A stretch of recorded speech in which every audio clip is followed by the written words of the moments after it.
আমরা যাচ্ছি এবার কোচবিহারে। ছেলে রেডি হয়েছে, গাড়িতে উঠে পড়েছে, এবার আমি উঠবো। কোথায় বসবো? এখানে না ওখানে? কোথায়, সামনে না পিছনে? সামনে বসি। সামনেটা কার সিট? তোমার আব্বুর। এটা হলো প্রেসিডেন্ট সিট, যে টাকা খরচ করবে এটা হলো তার সিট, প্রেসিডেন্ট সিট বলে এটাকে। ঠিক আছে, আমি বসি তাহলে এখানে। তাহলে তোমার সব খরচ। ঠিক আছে।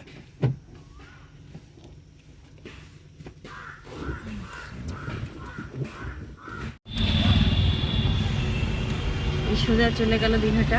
এটা কোচবিহার ঢোকার প্রথম ঘুঘুমারি চৌপতি, এদিকে গেল কোচবিহার।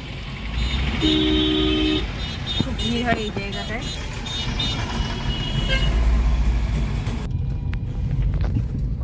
আমরা এখন উঠছি তোষা ব্রিজে।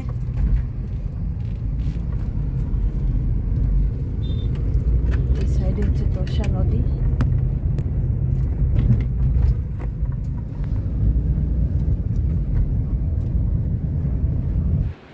আমরা এখন চলে এসেছি প্রেস্টিজের সার্ভিস সেন্টারে। এখানে আমার যে ইন্ডাকশান ওভেনটা প্রেস্টিজে সেটি নষ্ট হয়ে গেছে, সেটা ঠিক করতে দেব। তো অনেক খুঁজে খুঁজে আমরা সার্ভিস সেন্টারটা পেলাম, এখানে ঠিক করতে দিলাম, কিছুদিন পরেই ওটা দেব। আপনারা নাম দেখেই বুঝতে পেরেছেন এখানে কিসের জন্য এসেছি। তো যাচ্ছি ভেতরে। ভেতর থেকে মনে হচ্ছে প্রচণ্ড ভিড় আছে, তো দেখছি ভেতরে কি অবস্থা। গান বাজছিল তাই ব্যাকগ্রাউন্ড সাউন্ড অফ করে দিয়েছি। জাভেদ হাবিব এই স্যালুনে এসেছি। খুব সিম্পল একটা যে ফেসিয়াল সেটা করলাম, একটু ট্যান পড়ে গেছে তাই। চলে এলাম ট্রেন্ডসের ফুটওয়্যার, এখানে একজোড়া জুতো নেব। উপরে উঠছি আমরা। এখানেও গান বাজছিল তাই ব্যাকগ্রাউন্ড সাউন্ড অফ করে দিয়েছি। এই জুতোগুলো নিলাম, তো 799 টাকা নিয়েছে। কীরকম হয়েছে আপনারা একটু প্লিজ কমেন্ট করে জানাবেন।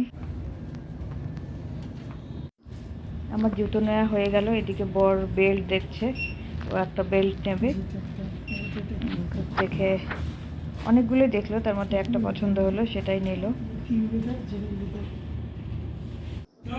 আর এদিকে ঘরে পড়ার জন্য একজোড়া হাওয়াই চপ্পল নিল।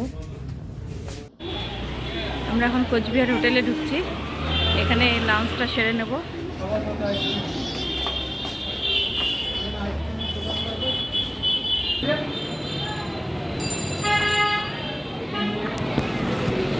মেসেজ করছিলাম না,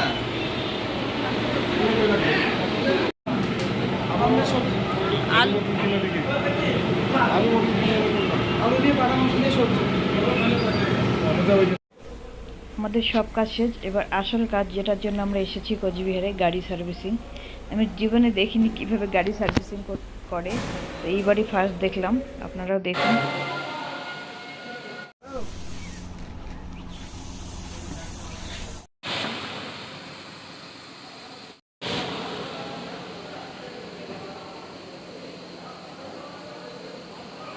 তো বন্ধুরা, আমার এই ছোট্ট ব্লগটি যদি আপনাদের ভালো লেগে থাকে তাহলে প্লিজ লাইক, কমেন্ট, শেয়ার করবেন।